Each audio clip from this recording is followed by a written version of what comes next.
Hello दोस्तों, स्वागत है आपका हमारे चैनल पर, जहां हम आपको किताबों का ज्ञान सरल और रोचक तरीके से पहुंचाते हैं। आज हम आपके लिए लेकर आए हैं एक ऐसी किताब की कहानी जिसने लाखों लोगों की सोच और जिंदगी को बदल दिया है। हम बात कर रहे हैं रॉबर्ट कियोसाकी की बेस्ट सेलर किताब रिच डैड पुअर डैड की। ये किताब आपको पैसे की समझ, फाइनेंशियल एजुकेशन और अमीर बनने की मानसिकता को गहराई से समझने का मौका देती है। इसमें दो डैड्स की कहानियां हैं, एक अमीर डैड और दूसरे गरीब डैड। दोनों के विचार और फैसले किस तरह से उनकी आर्थिक स्थिति को प्रभावित करते हैं, यही इस किताब का मुख्य संदेश है। इस वीडियो में हम आपको रिच डैड पुअर डैड के 6 सबक, सबसे जरूरी सिद्धांत और प्रेरणादायक कहानियों को हिंदी में सरल शब्दों में समझाने जा रहे हैं।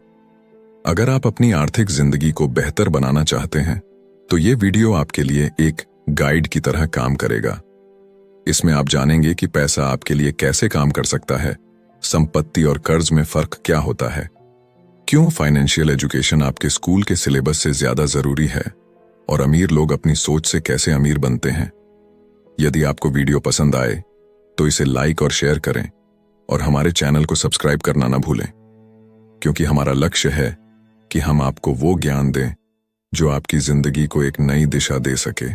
चलिए अब बिना देरी के शुरू करते हैं इस अद्भुत सफर को और जानते हैं कि रॉबर्ट कियोसाकी की इस महान किताब ने हमें क्या सिखाया है।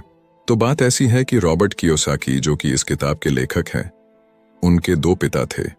उनके एक पिता जो कि पढ़े लिखे और PhD होल्डर थे, मगर जिंदगी भर गरीबी रहे और गरीबी में ही मरे। इसीलिए ना रॉबर्ट उन्हें पुअर डैड कहते थे। वहीं उनके दूसरे पिता बहुत पढ़े लिखे तो नहीं थे, लेकिन काफी अमीर थे, इसीलिए रॉबर्ट उन्हें रिच डैड बुलाते थे। तो अब ये सोचने की बात है कि किसी भी इंसान के एक ही वक्त में 2 पिता कैसे हो सकते हैं। तो इसका जवाब यही है कि उनके गरीब पिता यानी कि रियल पिता का एक ही सपना था कि रॉबर्ट खूब मेहनत से पढ़ाई करने के बाद किसी बड़ी सी कंपनी में नौकरी करके अपने भविष्य को सुरक्षित कर ले। मगर रॉबर्ट के दूसरे पिता जो कि अमीर थे, वो एक्चुअली में रॉबर्ट के दोस्त माइक के पिता थे और वो चाहते थे कि रॉबर्ट अपनी जिंदगी में कुछ चैलेंजेस को ले, क्योंकि सारे सबक सिर्फ स्कूल में ही नहीं सीखे जाते। कुछ सबक ऐसे होते हैं जिन्हें इंसान अपनी जिंदगी के तजुर्बों से ही सीखता है। तो स्कूली पढ़ाई सिर्फ आपको अच्छे ग्रेड्स तो दिला सकती है, लेकिन जिंदगी की पढ़ाई बहुत कुछ सिखाती है। बेशक पढ़ाई लिखाई की अपनी अहमियत है, मगर सिर्फ इसके भरोसे बैठ करके ही सब कुछ हासिल नहीं किया जा सकता। तो चलिए जानते हैं कि एग्जैक्टली हमें क्या करना है और कैसे करना है।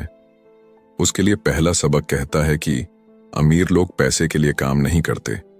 सुनने में थोड़ा अजीब है, लेकिन इस लाइन को समझने के लिए ये कहानी आपकी काफी मदद करेगी। तो होता ऐसा है कि एक आदमी था जिसके पास एक गड्ढा था। जब भी उसे अपने गड्ढे से कुछ मेहनत करवानी होती थी तो वो एक गाजर को उसके सामने लटका देता था। उस गाजर को देखते ही गधा उसे खाने के लालच में काम करता चला जाता था। उसे बड़ी उम्मीद थी कि एक दिन वो उस गाजर तक पहुंच ही जाएगा। अभी उस आदमी के लिए तो एक अच्छी खासी तरकीब बन गई काम करवाने की, मगर बेचारे गधे को कभी भी वो गाजर नहीं मिल पाई। अब पूछिए क्यों? क्योंकि वो गाजर बस एक छलावा है। बहुत से लोग ठीक उस गधे की तरह ही होते हैं। वो मेहनत पर मेहनत के लिए चले जाते हैं, इस उम्मीद में कि एक दिन वो अमीर बन जाएंगे, मगर पैसा उनके लिए महज एक सपना बन के रह जाता है। इस सपने के पीछे भागने से आप उस तक कभी नहीं पहुंच सकते। तो पैसे के लिए काम करने की बजाय पैसे को अपने लिए काम करने दीजिए। जब आप अमीर बनना चाहते हैं तो सिर्फ पैसे कमाने के लिए काम ना करें, क्योंकि जिस तरीके से हम अमीर बनने की राह में कदम बढ़ाते हैं, हमारा डर और लालच हम पर हावी होने लगता है कि कहीं हम गरीब के गरीब ही ना रह जाएं। बस इसी डर से हम और ज्यादा मेहनत करने में जुट जाते हैं। फिर हमारा लालच हम पर हावी होने लगता है। हम उन सारी खूबसूरत चीजों की कल्पना करने लगते हैं जो पैसे से हासिल की जा सकती हैं।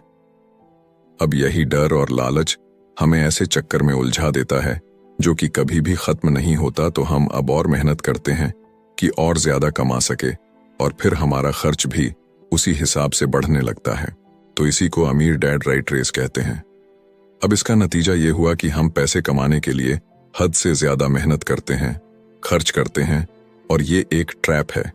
यानी कि ये एक जाल है और आपको लालच और डर का ये ट्रैप अवॉइड करना है, क्योंकि हम में से ज्यादातर लोग जो अमीर होना चाहते हैं वो इसी ट्रैप का शिकार हो जाते हैं। तो पैसे के पीछे मत भागिए, बल्कि पैसे को अपने पीछे भागने के लिए मजबूर कर दीजिए। आपकी नौकरी लगी है तो आप काम पर यह सोच करके मत जाइए कि हर महीने आपको एक पे चेक लेना है, क्योंकि वो पे चेक आपके सारे बिल्स मुश्किल से ही भर पाता है। वैसे ये हर महीने की कहानी बन जाती है। फिर तंग आकर के आप कोई दूसरी नौकरी ढूंढ करके और ज्यादा मेहनत करने लगते हैं, लेकिन तब भी आप पैसे के लिए ही काम कर रहे होते हैं, और यही वजह है कि आप कभी भी अमीर नहीं बन पाते। सच का सामना कीजिए। आपकी जवाबदेही खुद के लिए है, ना कि दूसरों के लिए। तो आपके जो भी सवाल है वो आप खुद से पूछिए, क्योंकि उनका जवाब सिर्फ आपके ही पास है। क्या आप सिर्फ इसलिए काम कर रहे हैं कि आपकी जिंदगी में सिक्योरिटी रहे, एक ऐसी नौकरी जहां से आपको निकाले जाने का कोई डर ना हो, या फिर आप सिर्फ 2 पैसे कमाने के लिए काम करते हैं और आपको लगता है कि एक दिन आप इस तरीके से अमीर हो जाएंगे? क्या बस यही आपको सेटिस्फाई करने के लिए काफी है? अगर आपका जवाब हाँ है, तो मुझे आपकी सोच पर बड़ा अफसोस है, क्योंकि आपने जो अमीर बनने का सपना देखा है ना, वो कभी पूरा नहीं होने वाला। आप हमेशा गरीबी में ही जिएंगे। लेकिन अगर आपका जवाब ना है, तो आपका पहला कदम यह होगा कि सबसे पहले आप अपने मन से डर को हटा दीजिए, क्योंकि ज्यादा पैसा ना कमा पाने का डर और लालची आपको बगैर सोचे समझे काम करने के लिए मजबूर करता है, और हमारा यही कदम हमें नाकामयाबी की तरफ धकेलता है। बेशक हम सबके अंदर डर और चाहत की भावना होती है, और ये नेचुरल है, लेकिन उन्हें खुद पर इतना हावी ना होने दीजिए कि हम उनके बस में होकर के उलटे सीधे फैसले लेने लग जाएं। बेहतर होगा कि हम जो भी करें पहले उसके बारे में खूब सोच लें। हमेशा दिल से नहीं बल्कि दिमाग से काम ले। हर सुबह अपने आप से पूछिए कि क्या आप उतना कर पा रहे हैं जितना कि आपको करना चाहिए। क्या आप अपनी पोटेंशियल का पूरा इस्तेमाल कर पा रहे हैं? आम लोगों की तरह सोचना छोड़ दीजिए, जो काम सिर्फ और सिर्फ पैसे के लिए करते हैं। ये सोचना छोड़ दीजिए कि मेरा बॉस कम पैसे देता है, मुझे ज्यादा मिलना चाहिए, मैं ना इससे ज्यादा कमा सकता हूं। एक बात याद रखिए, आपकी परेशानियों के लिए सिर्फ आप जिम्मेदार हैं, कोई और नहीं। बॉस अगर आपकी सैलरी को नहीं बढ़ा रहा है तो उसे इल्जाम मत दीजिए। जब आप खुद की प्रॉब्लम्स की जिम्मेदारी लेते हैं तो सिर्फ आप ही उसका हल निकाल सकते हैं। और यही वो पहला सबक और पहला प्रिंसिपल है जो कि आमिर डैड ने रॉबर्ट को सिखाया। इस सबक का एक पार्ट ये भी था कि अमीर डैड ने उन्हें एक कन्वीनियंस स्टोर में काम करने पर लगा दिया।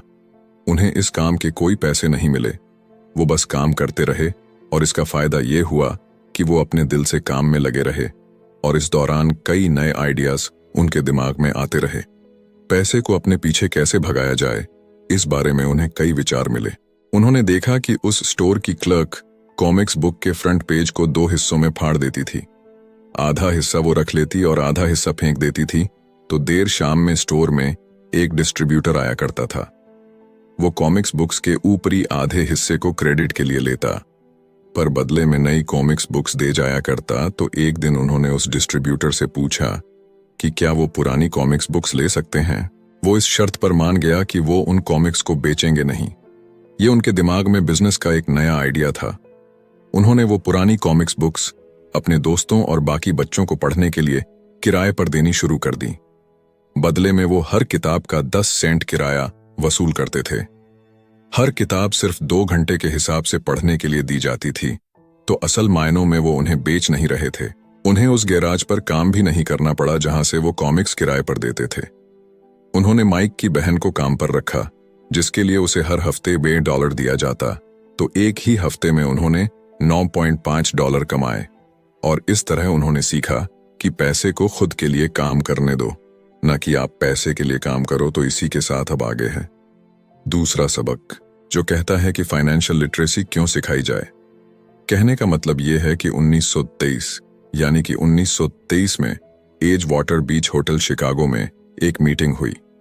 दुनिया के बहुत से लीडर और बहुत ही अमीर बिजनेसमैन इस मीटिंग का हिस्सा बने। इनमें से थे एक बहुत ही बड़ी स्टील कंपनी के मालिक चार्ल्स शवाब और सैमुअल इंसुल, जो कि उस वक्त की लार्जेस्ट यूटिलिटी प्रेसिडेंट थे, और बाकी कई और भी बड़े बिजनेसमैन। तो इस मीटिंग के 25 साल बाद इनमें से कई लोग गरीबी से मरे, कुछ ने खुदकुशी कर ली, और भी कईयों ने तो अपना दिमागी संतुलन तक खो दिया था। तो असल बात यह है कि लोग पैसे कमाने में इतने मशगूल हो जाते हैं कि वो ये खास बात सीखना भूल जाते हैं कि पैसे को रखा कैसा जाए। आप चाहे जितना मर्जी पैसा कमा लें, उसे बनाए रखना असली बात है। और अगर ये हुनर आपने सीख लिया तो अब किसी भी आड़े टेढ़े हालात, जो अक्सर कहा जाता है कि कोई इमरजेंसी आ गई या कोई अड्डी आ गई या कोई बुरा वक्त आ गया, तो आप उसका सामना आसानी से कर लेंगे। या हो सकता है कि अगर आप ठीक तरीके से प्लानिंग करें तो बुरा वक्त आए ही ना। वैसे लॉटरी में मिलियन जीतने वाले लोग कुछ सालों तक तो मजे से जीते हैं, मगर फिर वापस उसी पुराने हालात में पहुंच जाते हैं। तो अधिकतर लोगों के सवाल होते हैं कि अमीर कैसे बने या अमीर बनने के लिए क्या करें। इन सवालों के जवाब से अधिकतर लोगों को निराशा ही होती है, मगर इसका सही जवाब होगा कि पहले आप फाइनेंशियल लिटरेट बनना सीखें। देखिए, अगर आपको एम्पायर स्टेट बिल्डिंग खड़ी करनी है तो सबसे पहले आपको एक गहरा खड्डा खोदना पड़ेगा, फिर उसके लिए एक मजबूत नींव रखनी पड़ेगी। लेकिन अगर आपको एक छोटा सा घर बनाना हो तो एक 6 इंच कंक्रीट स्लैब डाल करके भी आपका काम चल जाएगा। मगर अफसोस तो इसी बात का है कि हम में से ज्यादातर लोग 6 इंच स्लैब पर एक एम्पायर स्टेट बिल्डिंग खड़ी करना चाहते हैं, और वो ऐसा करते भी हैं तो जाहिर सी बात है कि बिल्डिंग टूटेगी ही टूटेगी। गरीब डैड रॉबर्ट से बस यही चाहते थे कि वो खूब पढ़ाई करे, लेकिन अमीर डैड उसे फाइनेंशियली लिटरेट बनाना चाहते थे। ज्यादातर स्कूल सिस्टम बस घर बनाना सिखाते हैं, मजबूत फाउंडेशन नहीं। स्कूली शिक्षा और पढ़ाई की अपनी अहमियत है, मगर असल जिंदगी में यही सब कुछ नहीं है। और इसी के साथ आगे है तीसरा सबक, जो कि कहता है कि लायबिलिटीज और एसेट्स के बीच में फर्क समझे और हमेशा एसेट्स खरीदे।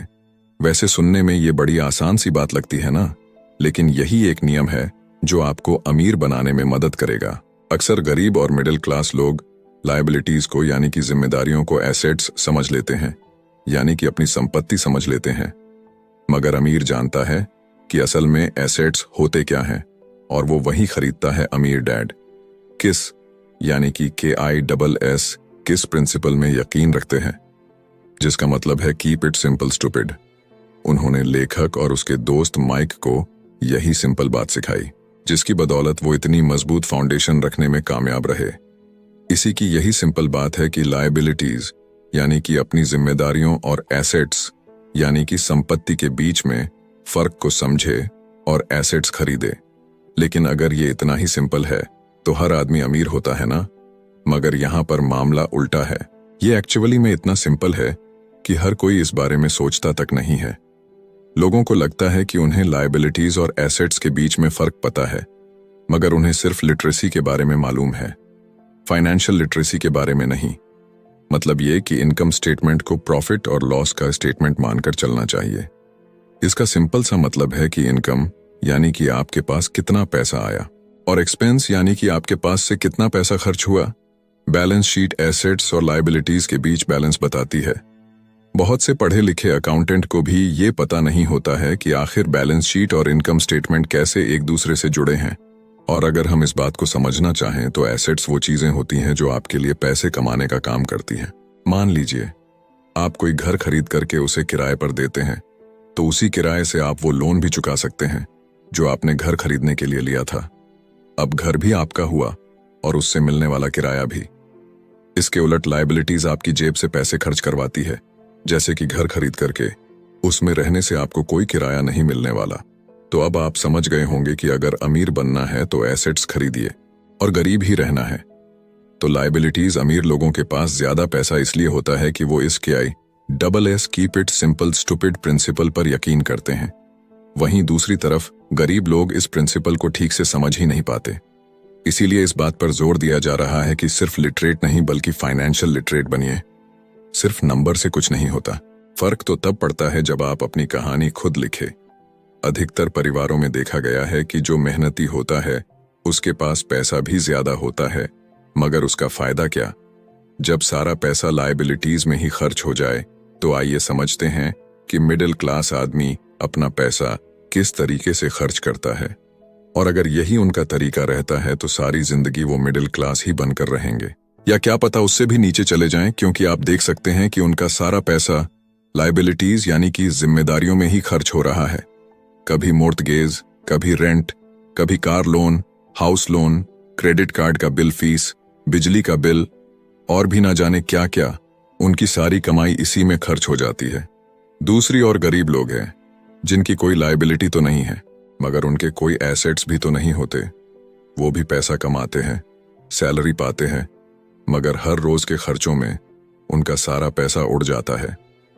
माना कि एक गरीब आदमी $1000 कमाता है, उसमें से $300 वो अपने छोटे से घर के किराए में खर्च करता है, $200 उसके आने जाने का किराया, $200 टैक्स और $300 खाने और कपड़ों में खर्च हो जाता है। तो अब उसके पास बचा क्या? कुछ भी नहीं, और कभी कभी तो उधार लेकर के भी उसे काम चलाना पड़ता है, जिससे कि वो और भी ज्यादा गरीब हो जाता है। इसके विपरीत अमीर लोग एसेट्स खरीद के रखते हैं, फिर उनके वो एसेट्स उन्हें और पैसा कमा कर देते हैं। उनकी कमाई इस तरह 2 से 4, 4 से 8 होती जाती है। अधिकतर अमीर लोग दिमाग से काम लेते हैं और वो घर लोन पर लेकर उसे किराए पर लगा देते हैं। बिना मेहनत के हर महीने किराया मिलता है, जिससे वो अपना लोन भी चुकता कर लेते हैं। इसे कुछ यूं समझते हैं, आप मानिए कि लोन की इंस्टॉलमेंट $1 है, तो ये अपने घर का $2 किराया वसूल करेंगे, $1 बैंक को देंगे, $1 अपनी जेब में तो हो गया ना, बिना मेहनत के पैसा कमाना। तो एक्चुअली में अमीर डैड और गरीब डैड के बीच बस सोच का फासला है। अपना पैसा कैसे खर्च करें, सिर्फ यही मुद्दे की बात है और कुछ नहीं। 1966 के दिनों में अगर बच्चों से पूछा जाता था कि वो बड़े होकर क्या बनेंगे, तो सबके पास यही जवाब होता था कि वो अच्छे ग्रेड्स लाएंगे और डॉक्टर बनेंगे, इंजीनियर बनेंगे। तब सबको यही लगता था कि अच्छे ग्रेड्स लेकर के वो बहुत पैसा कमा सकेंगे। हालांकि उनमें से बहुत बच्चे आज बड़े होकर के डॉक्टर बन चुके हैं। बावजूद इसके उनमें से काफी लोग आज भी फाइनेंशियली स्ट्रगल करते नजर आएंगे, क्योंकि उन्हें हमेशा यही लगा कि ज्यादा पैसा कमाने से उनकी सारी परेशानियां दूर हो जाएंगी। मगर आज के दौर में ऐसा नहीं है। आज बहुत से बच्चे फेमस एथलीट बनना चाहते हैं, या फिर सीईओ, या फिर कोई मूवी स्टार या रॉक स्टार, क्योंकि उन्हें पता है कि सिर्फ अच्छी पढ़ाई और अच्छे ग्रेड्स के भरोसे बैठ करके वो करियर में सक्सेस नहीं पा सकते। आजकल फाइनेंशियल नाइटमेयर बहुत आम हो गया है। अक्सर नए शादीशुदा जोड़े ये सोचते हैं कि उनकी सैलरी अब डबल हो जाएगी, क्योंकि दोनों जने कमा रहे हैं। एक छोटे से घर में रहते हुए वो अब बड़े घर के सपने देखते हैं, इसीलिए वो पैसा बचाना शुरू कर देते हैं।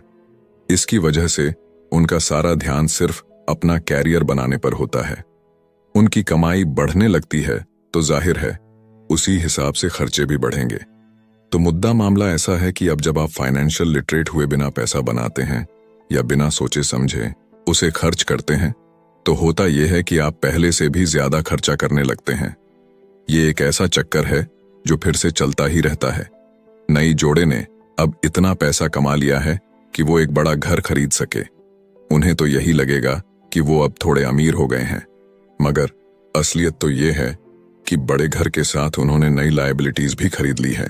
उनके कैश फ्लो में अब प्रॉपर्टी टैक्स का खर्च बढ़ गया है। अब उन्हें एक नई गाड़ी भी चाहिए, फर्नीचर भी चाहिए, सब कुछ नया। उनकी लायबिलिटीज बढ़ती ही चली जा रही है, और ज्यादातर होता यही है कि इनकम के साथ साथ खर्चे भी बढ़ने लगते हैं। फिर एक दिन अचानक इस सच्चाई का खुलासा होता है, मगर तब तक हम इस राइट रेस में बुरे तरीके से फंस चुके होते हैं। फिर ऐसे ही लोग हमारे लेखक रॉबर्ट के पास आकर के पूछते हैं कि अमीर कैसे बना जाए। अब यही सवाल तो मुसीबत की जड़ है, क्योंकि सबको लगता है कि पैसा ही हर चीज का इलाज है। ये मानना ही एक बड़ी गलती है। उनकी समस्या ये नहीं है कि वो ज्यादा पैसा नहीं कमा रहे, बल्कि ये है कि जो कुछ उनके पास है उसे हैंडल कैसे करें। वैसे एक कहावत है जो यहां पर लागू होती है, जब तुम खुद को एक गहरे गड्ढे में पांव तो और खोदना छोड़ दो। क्योंकि ज्यादातर लोग पब्लिक स्पीकिंग से घबराते हैं। मनोचिकित्सक यानी कि साइकेट्रिस्ट का मानना है कि लोग इसलिए घबराते हैं क्योंकि उन्हें रिजेक्शन का डर होता है, औरों से अलग होने का डर होता है। लोग हमारे बारे में क्या सोचेंगे या हम पर वो कहीं हंसेंगे तो नहीं, बस यही सोचकर कि ज्यादातर लोग पब्लिक स्पीकिंग से दूर भागते हैं। वो वही करना पसंद करते हैं जो सब कर रहे होते हैं। ऐसे लोग खुद को भीड़ का हिस्सा बना करके संतुष्ट हो जाते हैं। आपका घर आपका सबसे बड़ा एसेट है, लोन लीजिए। अरे अब तो प्रमोशन हो गया है, अब तो सैलरी बढ़ गई है, तो नया घर तो ले ही लो। यही सब बातें ना हम लोगों से सुनते आ रहे हैं, और फिर हम भी ना उसी रास्ते पर चल पड़ते हैं, क्योंकि जो सब कर रहे हैं वो जरूर से सही ही होगा। भाई इतने सारे लोग मिलकर के कोई गलती तो नहीं कर सकते ना, ऐसा हम सोचते हैं, राइट? मगर नहीं, ऐसा बिल्कुल भी नहीं है। अमीर डैड ने कहा था कि जापानीज लोग 3 चीजों की ताकत जानते थे, तलवार, कीमती जवाहरात और शीशा। तलवार बाजुओं की ताकत का प्रतीक है, कीमती जवाहरात पैसे की ताकत का, और शीशा खुद के अंदर छुपी हुई ताकत को दिखाता है, और वही हमारी सबसे बड़ी ताकत है। जब आप खुद को जानते हैं शीशे के सामने, अगर आप खुद से सवाल पूछ सकते हैं कि मैं सही हूं या मुझे भी भीड़ का हिस्सा बनकर रहना चाहिए, तो जो जवाब आपको मिलेगा बस वही आपकी असली ताकत है। तो गरीब और मिडिल क्लास खुद को पैसे का गुलाम बनने देते हैं, इसीलिए वो कभी भी अमीर नहीं बन पाते। 16 साल के रॉबर्ट और माइक अमीर डैड के साथ हर उस मीटिंग में जाया करते थे जो वो अपने अकाउंटेंट, मैनेजर्स, इन्वेस्टर और एम्प्लॉयज के साथ रखा करते। यहां एक ऐसे अमीर डैड देखने को मिलते हैं जो पढ़े लिखे नहीं हैं, जिन्होंने 13 साल में ही स्कूल छोड़ दिया था, मगर आज वो मीटिंग कर सकते हैं और अपने नीचे काम करने वाले पढ़े लिखे लोगों को ऑर्डर देते हैं, उन्हें बिजनेस के टिप्स समझाते हैं। एक ऐसा इंसान जो भीड़ का हिस्सा नहीं बना, जिसने रिस्क लिया और जिसने लोगों की परवाह नहीं की, जिससे ये डर नहीं था कि लोग उसके बारे में क्या सोचेंगे। इन मीटिंग्स का नतीजा ये हुआ कि लेखक और उनका दोस्त दोनों स्कूली पढ़ाई में मन नहीं लगा पाए। जब भी उनकी टीचर कोई काम देती थी, उन्हें रूल्स के हिसाब से करना होता था, तो उन्हें एहसास हुआ कि स्कूली पढ़ाई किस तरीके से बच्चों की प्रतिभा को निखरने नहीं देती, उसे दबा देती है। उनकी क्रिएटिविटी को मारकर, उन्हें एक सांचे में ढालकर इस समाज का एक मशीनी हिस्सा भर बना देती है। और उन्हें टीचर की इस बात से भी इनकार था कि अच्छे ग्रेड्स लाकर के ही सक्सेसफुल और अमीर बना जा सकता है। वैसे एक दिन रॉबर्ट की अपने गरीब डैड से बहस हो गई। उनके पिता का मानना था कि उनका घर उनके लिए सबसे बेस्ट इन्वेस्टमेंट है, मगर वो एक रेड रेस में भाग रहे थे। उनकी इनकम और खर्चे बराबर ही थे, उन्हें पूरा करने के लिए उनके पास एक पल की भी फुर्सत नहीं थी। यही बात रॉबर्ट उन्हें समझाना चाह रहे थे कि उनके पिता के लिए वो घर एसेट नहीं बल्कि लायबिलिटी है। घर पर उनके पैसे खर्च हो रहे थे, बदले में मिल कुछ नहीं रहा था। ये बात उनके गरीब डैड नहीं समझ पा रहे थे। तो बस यही फर्क था गरीब और अमीर डैड के बीच में। खैर, उनकी बहस तो चलती रही। उन्होंने अपने गरीब पिता को बताया कि अधिकतर लोगों की जिंदगी लोन चुकाने में ही निकल जाती है। जिस घर को वो खरीदते हैं उसके लिए वो 30 साल तक लोन भरते हैं, फिर एक और बड़ा घर लेते हैं और अपना लोन रिन्यू कराते हैं। अब घर की कीमत भी उसी हिसाब से बढ़ेगी या नहीं, ये निर्भर करता है। कुछ लोग ऐसे भी हैं जिन्होंने घर खरीदने के लिए एक बड़ी रकम ली थी। जितनी घर की कीमत नहीं थी, उससे ज्यादा कर्ज उनके सर पर चढ़ गया। इसका सबसे बड़ा नुकसान लोगों को ये होता है कि वो बाकी जगह इन्वेस्टमेंट नहीं कर पाते, क्योंकि उनका सारा पैसा उस घर पर लगा है। उन्हें कभी इन्वेस्टमेंट करने का मौका ही नहीं मिल पाता और ना ही वो इस बारे में कुछ सीख पाते हैं, और इसी तरीके से कई एसेट्स उनके हाथों से निकल। अगर इसके बदले लोग सिर्फ एसेट्स पर ध्यान दें तो उनका फ्यूचर कहीं ज्यादा बेहतर हो सकता है। अब उदाहरण के लिए रॉबर्ट की पत्नी के पेरेंट्स एक बड़े से घर में शिफ्ट हो गए। उनका सोचना था कि अपने लिए बड़ा और नया घर लेना एक सही फैसला है, क्योंकि बाकियों की तरह उन्हें भी घर लेना एक एसेट्स लगता था। अगर वो ये जान करके हैरान रह गए कि उस घर का प्रॉपर्टी टैक्स $1000 था, ये उनके लिए बहुत ही बड़ी कीमत थी, और क्योंकि वो रिटायर हो चुके थे तो इतना पैसा टैक्स के रूप में भरना उनके रिटायरमेंट बजट के बाहर था। बेशक हम ये नहीं कह रहे कि आप एक नया घर ना लें, बल्कि हम समझाना चाहते हैं कि जितने पैसे से आप एक बड़ा घर लेंगे, उतने पैसे आप किसी एसेट में इन्वेस्ट करें तो बेहतर होगा। आपका एसेट आपके लिए कमाई करेगा और कुछ ही समय के बाद आपके पास इतना पैसा होगा कि आप आसानी से मनपसंद घर ले पाएंगे, और वो भी बिना किसी लोन के। तो अब सवाल ये है कि अमीर और ज्यादा अमीर क्यों होते रहते हैं, वही मिडिल क्लास आगे क्यों नहीं बढ़ पाते? इसके पीछे भी ना एक वजह है, और कारण एकदम सिंपल है। अमीर एसेट खरीदते हैं जो कि उनका पैसा दुगना करता रहता है। उस पैसे से उनके सारे खर्चे मजे में निपट जाते हैं, और मिडिल क्लास क्या करते हैं? वो तो बस महीने की एक तारीख का इंतजार करते हैं। जब उनकी सैलरी आई तो सारी की सारी सैलरी तो खर्चों को पूरा करने में खत्म हो जाती है, तो इन्वेस्टमेंट कहां से होगा? और फिर जब सैलरी बढ़ती है तो उस पर टैक्स भी बढ़ जाता है। और उसी हिसाब से बाकी खर्चे भी, और फिर अंत में वही राइट रेस चलती रहती है। कहने का मतलब ये है कि एक कर्ज में डूबा समाज जहां पर हम रहते हैं, मतलब ये कि अपने घर को एसेट समझना ही वो रीजन है जो कि हमें कर्ज के बोझ तले दबाती है। आज यही अधिकतर लोगों की सोच है। अगर सैलरी बढ़ी है तो लोग सोचते हैं कि अब वो बड़ा सा घर ले सकते हैं, क्योंकि उन्हें ये अपने पैसे का सही इस्तेमाल लगता है। इसके बदले अगर वो पैसा सही जगह लगाया जाए तो उनकी जिंदगी हमेशा के लिए बदल सकती है। लेकिन ऐसा हो नहीं पाता, क्योंकि उनका सारा वक्त हाड़ तोड़ मेहनत करने में चला जाता है। अपनी नौकरी को सेफ जोन समझ करके वे उससे अलग कुछ सोच ही नहीं पाते, और साथ ही उन पर कर्ज का इतना बोझ होता है कि वो नौकरी छोड़ने का रिस्क ले ही नहीं सकते। अब जरा खुद से सवाल कीजिए कि आज आप नौकरी छोड़कर बैठ जाते हैं तो कितने दिन आपका गुजारा चलेगा? क्योंकि अगर आप फाइनेंशियली लिटरेट नहीं हैं, अगर आपने सारी उम्र सिर्फ सैलरी के भरोसे ही काटी है और एसेट्स के बदले आपने लायबिलिटीज पाल ली है, तो यकीनन आपकी जिंदगी बहुत ही कड़ी चुनौती है। सिर्फ नेटवर्थ के भरोसे आपका काम नहीं चल सकता। नेटवर्थ बताता है कि आपके पास वाकई में कितना पैसा है, चाहे वो गैराज में पड़ी पुरानी कार के रूप में ही क्यों ना हो। अब भले ही वो कार कुछ काम की ना हो, जबकि वेल्थ का मतलब है कि आपके पास जो पैसा है उससे आप कितना और पैसा कमा रहे हैं। जैसे कि मान लीजिए कि आपके पास कोई एसेट है जिससे हर महीने मुझे $3000 की कमाई हो जाती है और हर महीने आपके $6000 खर्च होते हैं, तो मैं सिर्फ आधे महीने ही अपना गुजारा कर पाऊंगी। तो सल्यूशन ये होगा कि अपने एसेट से मिलने वाले पैसे को आप बढ़ा दें। जब वो $6000 आपको मिलने लगेगा तो आप रातों रात अमीर नहीं हो जाएंगे, मगर इस तरह आप वेल्थी होने लगेंगे। अब अगर आप अचानक नौकरी छोड़ते भी हैं तो आपके एसेट्स आपका सारा खर्च कवर कर लेंगे। अब वेल्थी तभी बन पाएंगे जब आपके खर्च आपके एसेट्स की ग्रोथ से कम रहे और इसी के साथ